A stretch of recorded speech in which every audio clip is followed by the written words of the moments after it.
वे तटस्थ हैं। महापुरुषों की प्रवृत्ति भी उसी प्रकार की होती है, वे प्राय करके तटस्थ ही रहते हैं। सहजता में वे आनंद में पागल नहीं होते, और फिर पाप का उदय आ जाए तो वे फिर उतने दुखी नहीं होते कि अपने आप को संभाल ना पाएं। सामान्य व्यक्ति यदि सुखद बात आ जाए तो सुख के मारे फूल के कुप्पा हो जाता है, और दुखद बात आ जाए तो फिर वह अपने आप को संभाल नहीं पाता। जो पुण्य के उदय में फूलने लगते हैं, वे पाप के उदय में कूलने लगते हैं। दौलत राम जी की पंक्ति, पाप पुण्य फल माय हरक बिलखो मत भाई, ये पुदगर पर जाए उपज बिन से फिर थाई। उन्होंने कहा, ये पुण्य पाप के फल में हर्ष और विषाद मत करो। पुण्य का फल भी शाश्वत नहीं है, इसलिए उसमें ज़्यादा फूलो मत। पाप का फल भी शाश्वत नहीं है, उसे पाकर के कूलो मत। पुण्य और पाप दोनों परछाई हैं। अभी वृक्ष की परछाई ये पश्चिम दिशा की ओर है, सूर्य का उदय पूर्व से हुआ है, किंतु ये परछाई सदा पश्चिम दिशा में नहीं रहेगी। ये परछाई घूमती जाएगी, बड़ी है छोटी भी हो जाएगी, छोटी है शाम तक बड़ी हो जाएगी। जो पश्चिम में थी वह पूर्व में पहुंच जाएगी। ऐसे ही जीवन में कई बार उतार चढ़ाव आते रहते हैं। जिस व्यक्ति ने जीवन में बड़े बड़े उतार और चढ़ाव देखे हैं, अपने आप को संभाल लिया, ऐसा व्यक्ति ही वास्तव में युग प्रवर्तक होता है। वे मानवता का संवाहक होता है, वे निस्संदेह धर्म का नेतृत्व करने में समर्थ होता है। आचार्य कुलवंत स्वामी जी ने सार समुच्चय ग्रंथ में महापुरुष के बारे में कहा है कि महापुरुष कौन होते हैं, तो बताया, संपत्तौ विस्मृता नैव विपत्तौ नैव दुःखिता महताम लक्षणम येतन न तो द्रव्य से समागमः। महापुरुषों पर ही बड़े बड़े कष्ट आते हैं, महापुरुषों पर भी बड़े बड़े उपलब्धियां अनुकूलताएं भी उनको प्राप्त होती हैं। लघु पुरुष न तो बड़ी विपत्ति को सहन कर सकता है और न बड़ी संपत्ति को सहन कर सकता है। भरत चक्रवर्ती ही चक्रवर्ती पद को धारण कर सकते हैं, एक सामान्य किंकर, एक निर्धन व्यक्ति नहीं। वे तो 100 मुद्रा प्राप्त हो जाएं, उसे देखकर ही पागल हो जाए, रात भर सो न सके, इन 100 स्वर्ण मुद्राओं को क्या करूं, कहाँ रखूं, कोई ले न जाए। और जिसके पास 6 खंड का राज्य है, वह फिर भी निराकुलता से धर्म ध्यान कर सकता है। जिसने जंगल में वास किया, कुछ भी जिसके साथ नहीं है, जो ये सोच के चला मेरा शरीर भी मेरा नहीं है, ऐसा निरीह व्यक्ति जंगल में भी धर्म ध्यान कर सकता है। अन्यथा 4 दिन की यात्रा के लिए जाने वाला व्यक्ति अपनी भोजन सामग्री साथ में ले जाता है, द्रव्य लेकर के जाता है, फिर भी उसकी संकलितता बन जाती है। नीतिकार कहते हैं, संपदा महतामेव चापदा वर्धते छियत चंद्रो न तारा गण कुचित। विशेष संपत्ति भी महापुरुषों पर आती है, विशेष विपत्ति भी महापुरुषों पर आती है। जैसे आकाश में उदीयमान चंद्रमा ही ह्रासमान अवस्था को प्राप्त होता है, और वही चंद्रमा शुक्ल पक्ष में वृद्धि को प्राप्त होता चला जाता है। तारे न तो चंद्रमा की तरह से क्षीण अवस्था को प्राप्त होते हैं, और न चंद्रमा की तरह से वृद्धि की अवस्था को प्राप्त होती हैं। उनकी अवस्था प्राय करके ज्यों की त्यों बनी रहती है। तो जो लघु पुरुष होते हैं, उनके ऊपर न तो कभी बड़ी विपत्ति आती, न कोई बड़ी उपलब्धि होती। जो लघु पुरुष हैं, वो छोटी सी विपत्ति को आप देख करके ही शेर उठते हैं, दुखी हो जाते हैं। यहाँ तक कि कई बार तो ऐसा देखा, बड़े दुख का नाम सुनते ही लोगों को अटैक पड़ जाता है, या बड़ा सुख आ गया, किसी व्यक्ति का 5 लाख का लॉटरी का टिकट क्या निकला, उसको सुनते ही उसका दादा तो वह अटैक के शिकार बन गया।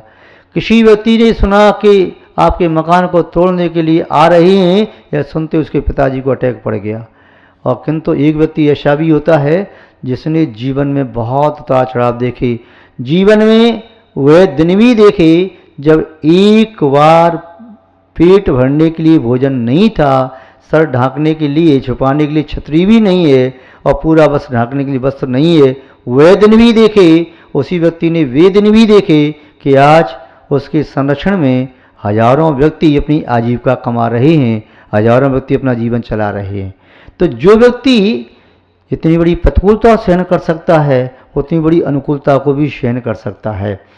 झूला जितना इधर जाता है उतना ही उधर जा सकता है, यदि इधर 1 फीट जाएगा तो इधर भी 1 फीट, इधर 10 फीट तो इधर भी 10 फीट। अर्थात जो व्यक्ति जितनी बड़ी प्रतिकूलता सहन कर सकता है वही व्यक्ति उतनी बड़ी अनुकूलता को भी सहन कर सकता है। ऐसा नहीं होता कि मैं प्रतिकूलता तो सहन कर नहीं सकता, मैं तो किसी की सुनता नहीं, मुझे सहन नहीं होता, मुझे भूख सहन नहीं होती, प्यास सहन नहीं होती, मुझे किसी के दुर्वचन सहन नहीं होते, मुझे गर्मी सर्दी की वेदना सहन नहीं होती, मुझे शरीर का कष्ट सहन नहीं होता, तो तुम्हें सहन ही नहीं होता तो अब ध्यान रखना तुम्हारी बात को भी सामने वाला सहन कर नहीं सकेगा। इसलिए तुम भी अपने शब्दों पर लगाम रखना, अपनी जबान पर लगाम लगा के रखना।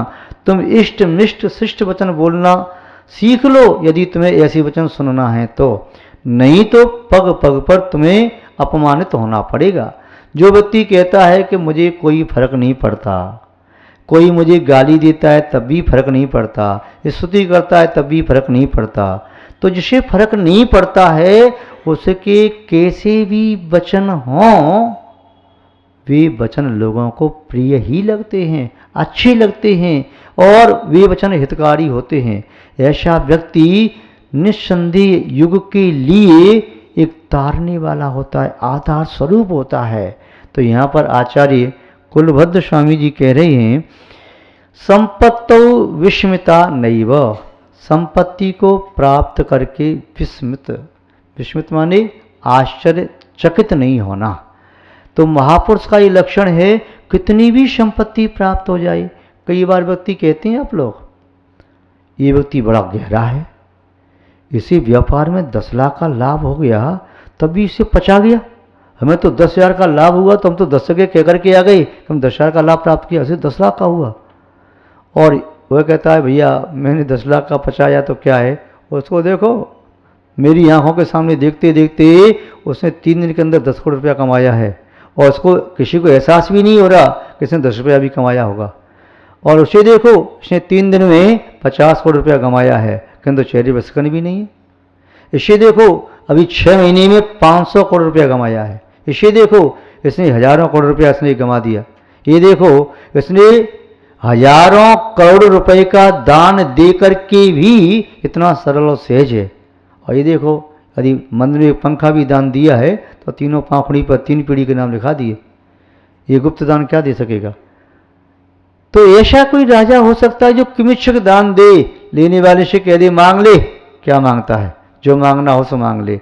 तो जो ऐसा कह सकता है वही अचिंत्य संपत्ति को पचा सकता है। जो देने की सामर्थ्य नहीं रखता वह पचाने की सामर्थ्य भी नहीं रखता। उसे कुछ मिल जाएगा तो संपत्ति को पाकर के पागल सा हो जाएगा। तो महापुरुष का लक्षण कह रही हैं कितनी भी संपत्ति मिल जाए, कितनी भी संपत्ति मिल जाए किंतु फिर भी उसे आश्चर्य नहीं होता। सागर में कितनी भी नदी मिल जाए, अभी सागर में नदी 2 मिलती थी अब 4 मिल गई, अब तो सागर उफन जाएगा नहीं। 10 मिल जाए, 100 मिल जाए, 1000 नदी मिले तब भी सागर उफनेगा नहीं।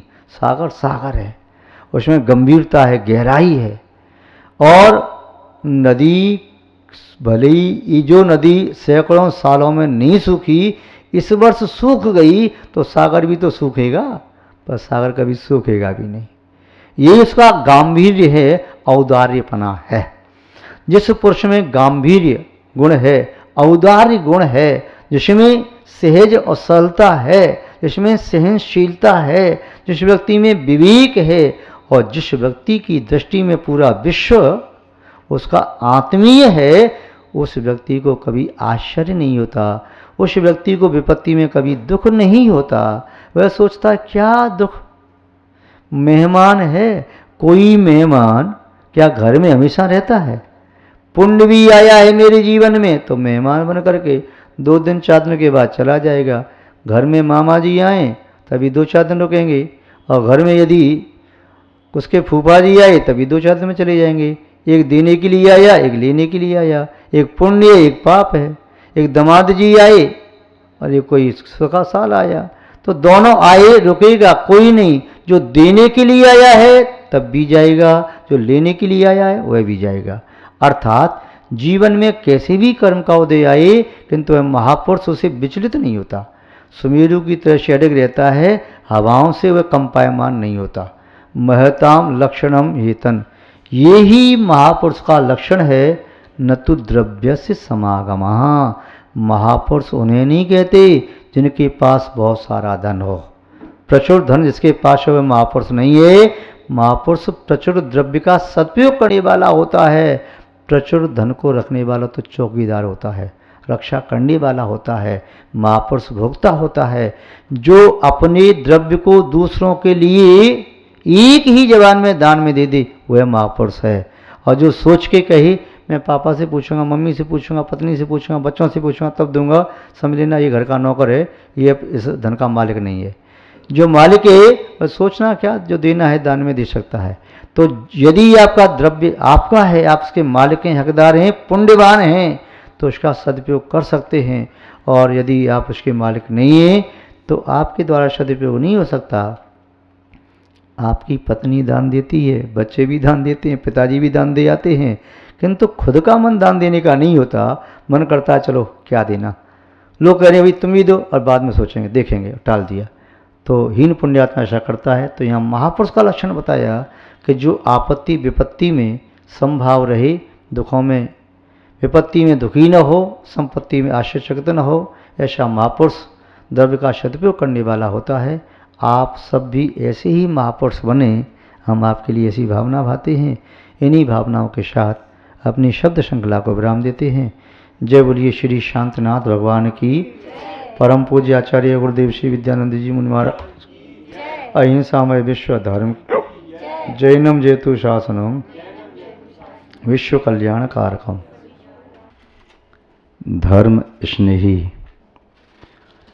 सत श्रद्धालु, यहाँ पर उपस्थित आप सभी भव्य वर पुंडरीक पुण्यात्मा महानुभाव, जीवन में नकारात्मकता और सकारात्मकता दोनों प्रकार की ऊर्जा प्रभावमान दृष्टिगोचर होती है। नकारात्मक ऊर्जा के माध्यम से जीवन की गति पतनशील होती है और सकारात्मक ऊर्जा के माध्यम से जीवन की गति उन्नतशील ऊर्ध्वगामी होती है। नकारात्मक ऊर्जा हमारे जीवन में संस्कार वसात अनादिकाल से चली आ रही है। सकारात्मक ऊर्जा को हमें पुरुषार्थ पूर्वक अंतरंग में उत्पन्न करना होता है। सकारात्मक ऊर्जा सहज में नहीं आती, उत्पन्न करने के लिए पुरुषार्थ करना पड़ता है। और नकारात्मक ऊर्जा हमारे जीवन में सहज में आ जाती है। जैसे जल की गति नीचे जाना सहज है, ऊपर जाना असंभव नहीं किंतु पुरुषार्थ गम्य है। अग्नि की लपटें ऊपर जाती हैं, ये सहज है, किंतु हवा के माध्यम से उन अग्नि की लपटों को भी तिरछा और अधोगामी बनाया जा सकता है। हवा जोरों से चल रही हो तो अग्नि की लपटें बल खाती हुई वृक्षों की तरह से जमीन को भी छू जाती है। हमारे जीवन की विशेषता ये है कि इसमें वह शक्ति है। प्रत्येक प्राणी के जीवन में वह शक्ति है। जीवन ऊर्ध्वगामी भी बनाया जा सकता है और अधोगामी भी। जीवन को हम अपने पुरुषार्थ के बल से वरदान स्वरूप भी बना सकते हैं और अभिशाप स्वरूप भी। जीवन सुख देने वाला भी बन सकता है और दुख देने वाला भी। कुछ कार्य ऐसे हैं जिन्हें न करने से सुख होता है, किंतु कुछ कार्य ऐसे होते हैं जिन्हें न करें तो दुख होता है। कई बार व्यक्ति सकारात्मक कार्यों में भी इतना अतिरेक कर देता है कि वे सकारात्मक कार्य भी नकारात्मक जैसे हो जाते हैं। दूसरे शब्दों में कहें, औषधि की अति भी मृत्यु का कारण बन सकती है। यथेष्ट भोजन भी यदि अति मात्रा में ले लिया जाए तो रोग का कारण बन सकता है। क्षमता से ज़्यादा भोगी गई भोग भी मृत्यु का कारण होते हैं। अति परिग्रह है उसके लिए दुख का, अशांति का, क्लेश का और मृत्यु तक का कारण हो सकता है। जिसे किंचित परिग्रह प्राप्त करके आनंद आता था, यदि उसे ज़्यादा परिग्रह दे दिया जाए तो हो सकता है वह पागल हो जाए या अटैक पड़ जाए। जिसने जीवन में 100 रुपये, 200 रुपये, 500 रुपये पर डे कमाए हों, यदि उसे एक ही दिन में 10 करोड़ का लाभ हो जाए तो पागल जैसा हो जाएगा। यह हो सकता है मृत्यु तक को प्राप्त हो जाए। जिसने जीवन में प्रतिदिन 100, 200, 500, 1000 रुपये तक का घाटा सहन किया हो, यदि अचानक 10, 20, 50 करोड़ का घाटा लग जाए, पहले उसकी लॉटरी खुली या इनाम मिला, बाद में वह चली गई। लॉटरी की खबर पिताजी के पास आई, बेटे को कह भी नहीं पाए। समाचार सुनकर के ही पिताजी चले गए। बेटा जब घर में आया, पिताजी को मत देखा, लॉटरी खुल गई। पिताजी इसे सुन के अटैक पड़ गया। अरे कोई बात नहीं, मैं धन का सदुपयोग करूँगा, गरीबों को बांटूंगा। सबको अनाउंस कर दिया, चिंता न करो मैं सबको दूंगा, सबको यथेष्ट धन बांटूंगा। लोग आशान्वित हो गए। तभी दूसरा समाचार आ गया, क्षमा करें, लॉटरी का टिकट आपका नहीं खुला है। और उसे अटैक पड़ गया कि मैंने सबसे कह दिया। लॉटरी का टिकट लिया था, धन आया नहीं, गया नहीं, 2 चले गए। कई बार जीवन में ऐसी घटनाएं घटित होती हैं कि आप आशा और उम्मीद से बहुत सारी खुशी अपने चित्त में भर लेते हैं। कभी आधी बात सुन करके और कभी अधूरी बात सुन करके, या अधूरी बात की स्वयं पूर्ति करके। और कभी ऐसा होता है कि हमारा मन है स्वयं ही प्रश्न पैदा करता है, स्वयं ही उत्तर खोज लेता है। जैसे हमने सोच लिया सामने वाले व्यक्ति बहुत भले हैं, ये हमारे साथ ऐसा करेंगे, ऐसा करेंगे, ऐसा करेंगे, और इनने ऐसा किया होगा, ऐसा किया होगा। हमने प्रश्न पैदा किए, हमने उत्तर निकाल लिए। चलो यहाँ तक तो कोई बात नहीं है किसी के बारे में अच्छा सोचना, किंतु हम किसी पर शंका करते हैं, संदेह करते हैं, भ्रम करते हैं, उसके उत्तर उससे नहीं मांगते कि तुमने ऐसा किया, कि पूछते नहीं। हाँ हाँ किया होगा, उसने ऐसा ही किया होगा।